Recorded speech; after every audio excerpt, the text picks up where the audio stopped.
warahmatullahi wabarakatuh. Saya Arif dari Forum News Network. Profesor Denny Indrayana, ini mantan Wakil Menteri Hukum dan HAM ini kelihatannya nggak lelah-lelah, bahkan juga nggak kapok gitu ya, untuk terus mengkritisi kinerja dari Mahkamah Konstitusi.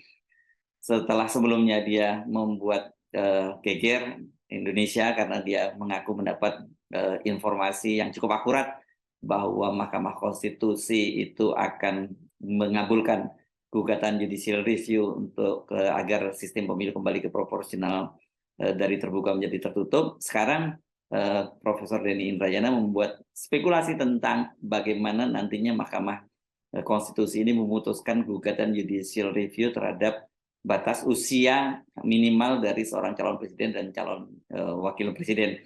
Kita ingat ya, pada waktu spekulasi soal proporsional terbuka tertutup itu kan Denny Indrayana ini sempat diminta oleh Pak Mahfud agar polisi mau segera memeriksanya gitu ya, dan kemudian dia waktu itu juga menimbulkan kehebohan karena Pak SBY juga langsung turun tangan dan mencuit soal ini, dan juga di teman-teman di DPR itu 8 fraksi dari 9 fraksi yang ada di DPR juga ramai menolak untuk itu, dan kemudian ternyata tidak terbukti ya, hasilnya itu bukan seperti yang diinformasikan sebelumnya oleh Denny Indrayana bahwa skornya itu 6-3 dari 9 orang hakim di Mahkamah Konstitusi, 6 diantaranya menyetujui untuk kembali ke proporsional tertutup dan 3 menolak alias dissenting opinion. Tapi ternyata kan kemarin ketika putusan itu dibacakan, ternyata menang mutlak ini yang menolak untuk kembali ke proporsional tertutup, karena dari 8 orang hakim Mahkamah Konstitusi, karena 1 orang itu sedang berada di luar negeri, itu 7 itu menolak untuk kembali ke sistem proporsional tertutup, sementara 1 menyatakan dissenting opinion, dia yakni Arief Hidayat, hakim Mahkamah Konstitusi Arief Hidayat. Apakah dengan begitu bocoran dari Denny Indrayana ini salah dan kemudian dia menyebarkan kabar bohong? Nah, ini silakan Anda menilai sendiri saja. Tapi kalau dari sisi Denny Indrayana, dia menyatakan bahwa itu sebagai langkah preemptif gitu. Jadi bisa jadi benar ya gitu. Kalau nggak diributkan oleh Denny Indrayana, tidak diributkan oleh Pak SBY, tidak diributkan oleh teman-teman di DPR, bisa jadi memang keputusannya seperti itu. Tetapi dampaknya seperti kita ketahui akibat dari actionnya gitu ya, saya nggak mau nyebut ulahnya gitu kan, dia dilaporkan ke polisi, dan juga kemarin hakim Mahkamah Konstitusi seperti dikatakan oleh Wakil Ketua Mahkamah Konstitusi Profesor Saldi Isra yang notabene adalah sahabat dekat dari Profesor Denny Indrayana, dia ini diadukan ke organisasi advokatnya yang ada, baik yang ada di Indonesia maupun di Australia, karena dia ini rupanya tercatat sebagai anggota advokat di 2 negara ya, di Indonesia dan di Australia. Nah, bagaimana prediksi dia ini sekarang tentang calon presiden, batas usia minimal calon presiden yang digugat dari usia sebelumnya 40 tahun menjadi 35 tahun, dan mau tidak mau orang mengkaitkan ini dengan soal posisi Gibran yang Wali Kota Solo, putra Pak Jokowi, yang disebut-sebut akan menjadi calon wakil presiden dari Pak Prabowo. Assalamualaikum warahmatullahi wabarakatuh. Kemarin saya janji akan memberikan dalam tanda kutip bocoran satu lagi perkara di Mahkamah Konstitusi yang harus menjadi perhatian kita. Apa itu?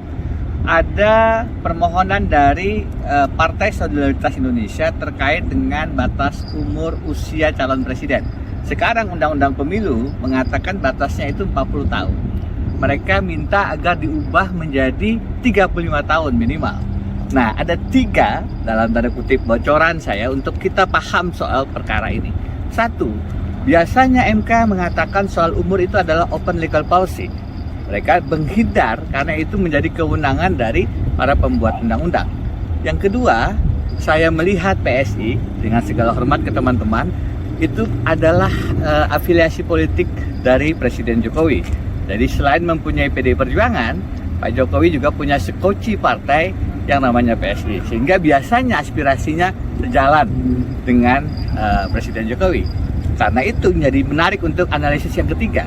Bukan hanya saya mengatakan, tapi ini menjadi pintu masuk bagi Gibran, Wali Kota Solo, anak Pak Jokowi, untuk bisa menjadi salah satu pasangan calon mungkin wakil presiden di Pilpres 2024. Apakah betul demikian? Kita harap MK konsisten untuk memutuskan perkara ini berdasarkan kepentingan bangsa, yaitu betul-betul soal konstitusionalitas, bukan masuk ke wilayah strategi Pilpres yang mungkin justru tidak sejalan dengan kepentingan bangsa Indonesia. Dari Geelong, Melbourne, Australia. Tetap sambil mancing. Assalamualaikum warahmatullahi wabarakatuh. Oke. Agak berbeda dari sebelumnya, kali ini Denny tidak memberikan bocoran begitu ya, tapi dia memberikan kisi-kisi, dia memberikan kira-kira skenario seperti apa. Dan Denny memang tidak salah ya kalau dia menyebut PSI yang mengajukan ini, karena dan kita tahu memang PSI ini kendati bukan partai yang lolos ke parliamentary threshold, kan dia dapat jatah sebagai salah satu wamen dari wamen agraria dan tata ruang, dan kemudian banyak sekali staf khusus dari PSI yang masuk di pemerintahannya Presiden Jokowi. Dan Gibran juga punya kedekatan. Kita ingat ketika di Solo misalnya, ketika PSI ingin mendaftar ke KPU, itu dia menyambutnya di pintu gerbang gitu ya. Bahkan ada media yang mencatat sampai dia cukup lama menunggu di luar pintu gerbang, tapi ya dia hanya menyambut PSI saja. Sekarang juga kalau kita lihat kan putra Pak Jokowi yang paling bungsu, Kaisang Pangarep, yang sedang ingin menjadi wali kota di Depok, itu juga yang pertama kali mengusung adalah PSI. Jadi nggak salah kalau disebut oleh Denny Indrayana, ya PSI ini punya kedekatan dengan Pak Jokowi, dan juga orang juga nggak terlalu salah kalau apa yang dilakukan oleh PSI menggugat ini batas usia 30 batas usia pencapresan ini dari usia 40 menjadi 35 tahun ini, juga tentu atas sepengetahuan atau setidaknya dapat restu dari Presiden Jokowi. Tapi sebenarnya yang jangan dilupakan juga bahwa bukan hanya PSI loh yang menggugat ini, karena selain PSI itu ada Partai Garuda juga menggugat, dan kemudian yang sangat menarik adalah ada 2 kepala daerah dari Gerindra yang juga menggugat batas usia ini. Kebetulan ini memang kepala-kepala daerahnya ini masih muda, yakni kalau seingat saya ini adalah wali kota Bukit Tinggi di Sumatera Barat dan wakil bupati di Lampung Selatan. Jadi alasannya pada waktu itu sih bukan dia tidak spesifik menyebut usia itu karena untuk kepentingan Gibran, tapi kepentingan untuk mereka-mereka ini para kepala-kepala daerah atau wakil kepala daerah yang usianya muda.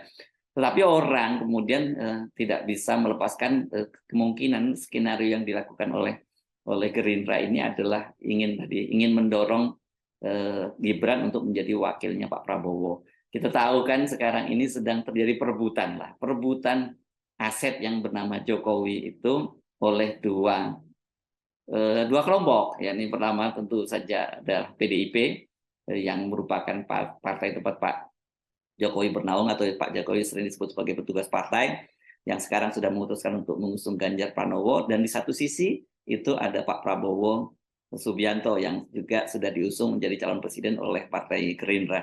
Ini kita lihat ada rebutan semacam ini, dan sekarang ini kan sedang rame itu soal pembentukan koalisi-koalisinya.